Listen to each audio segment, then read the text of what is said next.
हम भगवान के हैं। हम जहाँ भी रहते हैं, भगवान के घर या दरबार में रहते हैं, हम भगवान का काम करते हैं।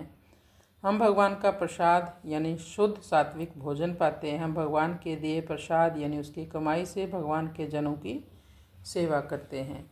ये हमारे लिए पंचामृत बन गया। ये हमें सदा याद रखना होगा। श्रीमद् भगवद गीता की जय। श्रीमद् भगवद गीता का अध्याय 6 और श्लोक संख्या 2 का भी हम पाठ करेंगे। इस श्लोक में बताया है भगवान के साथ संबंध का नाम योग है। यम संन्यासमिति प्राहुर योगम तम विधि पांडव नाहि संन्यस्त संकल्पो योगी भवति कश्चन। यम संन्यासमिति प्राहुर योगम तम विधि पांडव नाहि संन्यस्त संकल्पो योगी भवति कश्चन। पिछले श्लोक में भगवान ने कहा कि जो व्यक्ति संसार में कार्य करते हुए भी यदि अपने कर्म फलों के प्रति अनासक्त है और भगवान से युक्त है तो समझो वह योगी है, वह सन्यासी है। इस श्लोक में भगवान कहते हैं कौन ऐसा है जो योगी नहीं बन सकता, क्योंकि योग साधन में सबसे ज़रूरी क्या है?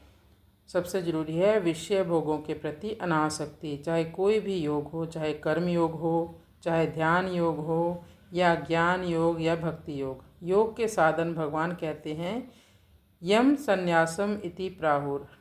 यम कहते हैं जिसे, प्राहु कहते हैं, मतलब प्राहु का मतलब है कहते हैं, जिसे हम संन्यास कहते हैं। योगम तम विधि पांडव।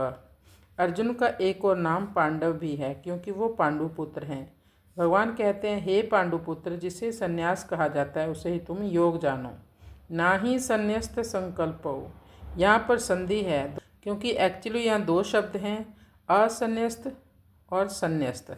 जिसने त्याग दिया वो है संन्यस्त, जिसने त्यागा नहीं वो है असन्यस्त। क्या नहीं त्यागा? संकल्पो।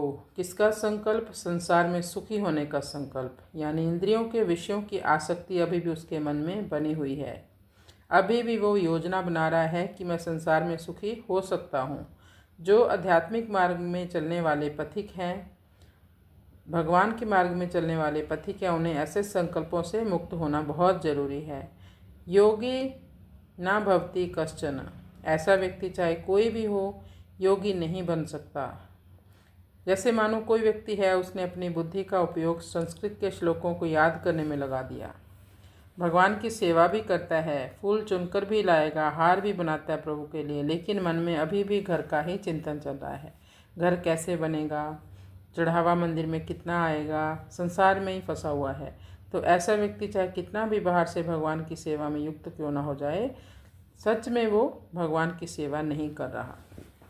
तो ऐसे भगवान की सेवा नहीं होती है। जब तक असत पदार्थों के साथ किंचित मात्र भी संबंध रहेगा या अपने आप को कुछ न कुछ मानेगा, तब तक मनुष्य कोई सा भी योगी नहीं हो सकता। अर्थात असत पदार्थों के साथ संबंध रखते हुए वह कितना ही अभ्यास कर ले, समाधि लगा ले, गिरी कंदराओं में चला जाए, तो भी गीता के सिद्धांत के अनुसार वह योगी नहीं कहा जा सकता। ऐसे तो संन्यास और योगी की साधना अलग अलग है, पर संकल्पों के त्याग में दोनों साधन एक हैं। संकल्प दोनों को एक जैसे ही करने पड़ेंगे, मतलब कर्म करते हुए भगवान में मन लगा रहे। कर्म छोड़ने को भगवान ने कभी नहीं कहा। कर्मण्येवाधिकारस्ते, उनका तो ये कहना है।